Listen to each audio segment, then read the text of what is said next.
ډېر لوی او لوړ دی هغه ذات چې د هغه په لاس کې د کائناتو سلطنت دی او هغه په هر شي باندې قادر دی.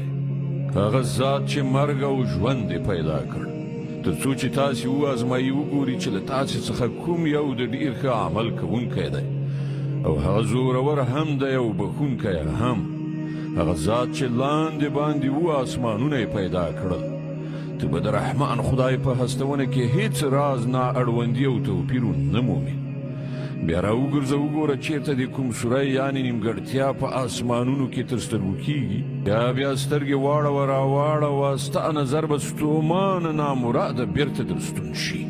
مونږ تاسې ته نږدې د دنیا اسمان په سترو ډیوو یعنې ستورو سره سینګار کړی دی او همغه مو د شیطانانو د ویشتلو ځغلولو وسایل ګرځولي دي. مونږ د دغو شیطانانو د عذاب لپاره د دوزخ تاوجن اور تیار کړی دی.